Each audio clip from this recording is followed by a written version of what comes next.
Can you imagine enjoying your day at a carnival with friends and you're actually confronted by a killer clown? Well, that's what happened to a victim that we got the chance to talk to in the last couple of hours. She, of course, was able to give us information pertaining of what happened earlier today, considering a killer clown sighting at a carnival.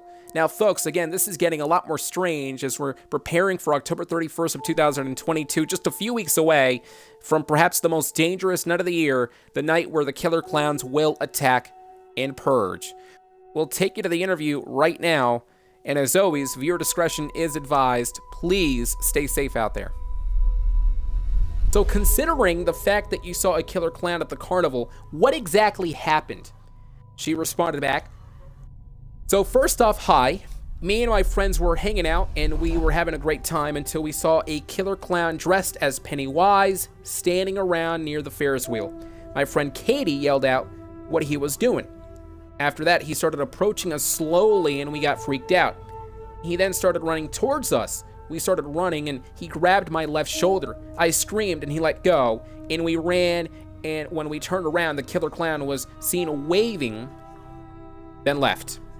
We never saw him again. We then said, that must have been an awful experience for you and your friends. What did you do after? She replied back by saying, we immediately called the police and told the police what happened. They came about 10 minutes after and we explained to them what was happening.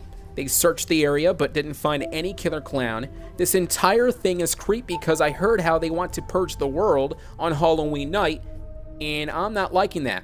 This is too scary. We went on to ask the question, speaking about Halloween, what are your plans that night? Will you be out with your friends or will you be staying indoors? She replied back by saying, to be honest, I'm going to go out with my friends. I know that sounds crazy, but we aren't going to let these killer clowns ruin Halloween for us. I heard what has been happening lately, and I know it's creepy and all, but seriously, what are we gonna do? Sit around and let these killer clowns ruin one of the best nights in history? I'm gonna enjoy my night, and I know my friends will be there with me as well.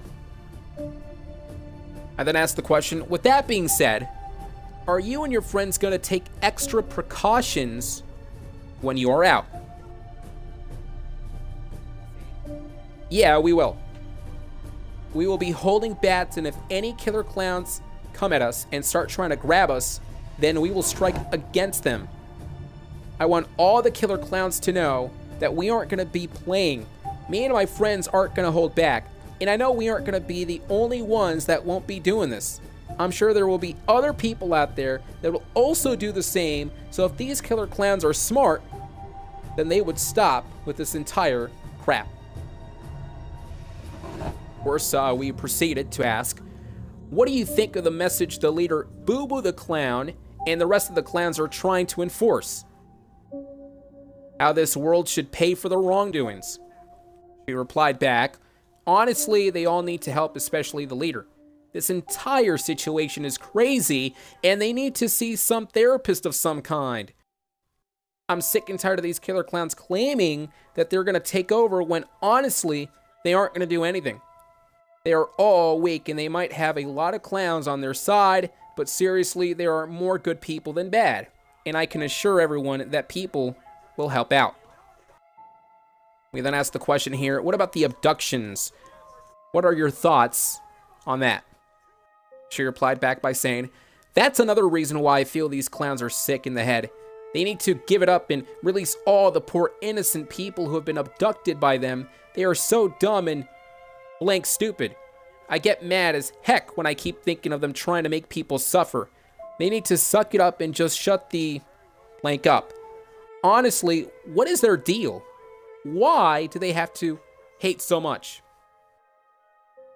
Of course, we replied back saying, in asking the question, they claim that the world has ridiculed them, hence the acts they are deliberately doing in society.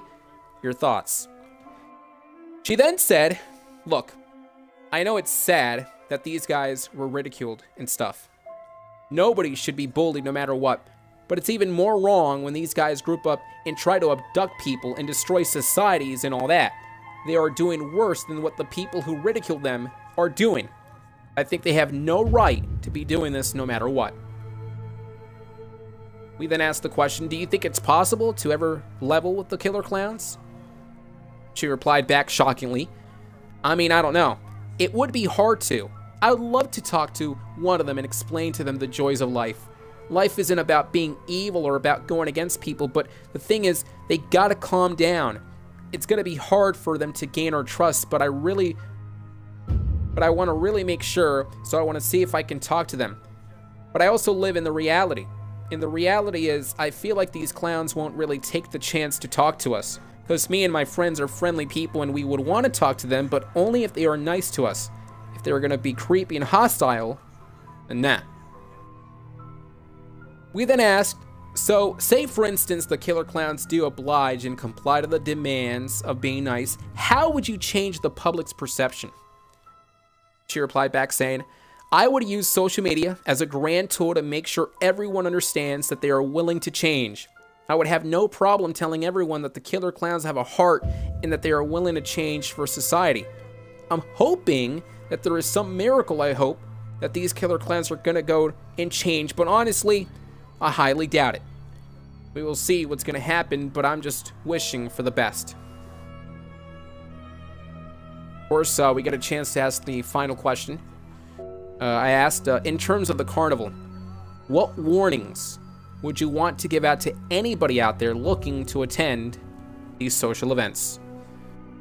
She replied back saying, I would tell them to always stay in groups, and I would tell them to always check your surroundings. You just have no idea what's going to happen, and it's best to never be alone. Always be in groups if that's possible. I'm hoping that everyone stays safe. That's the best thing to say here. I want everyone to understand that this is not a joke and that some areas do have these killer clowns out there stalking people. And they will probably be there at a carnival and other places. So again, just make sure to be in groups and never be alone. So that concludes this interview with Julie, along with her friends who got a chance to see the killer clown just a couple of days ago in the carnival area. And it looks like this killer clown was wasting little time. As soon as they, of course, made contact with the killer clown was about to grab Julie, from what we understand according to the interview. Let's go ahead and break it down here for just a second. As we're getting set for October 31st, a few days from now, the killer clowns are hell-bent in making sure they're going to rise up on that night to take over the world. But the question is, will they succeed? Because there's a lot of other people out there who will indeed stop the killer clowns. I mean, it just takes a second for somebody to call the 911, the police, and they will come here and they will, of course, scare the killer clowns away. So, I mean, listen, the killer clowns have a mission in their mind. They want everyone to suffer. They want everyone to live in fear. But the problem with that is the killer clowns, it's about 500,000 total worldwide compared to the millions out there. Not to mention the advancements in the technology the military and the policemen have if it actually gets out of hand. There is no way, ladies and gentlemen, the killer clowns will actually take over.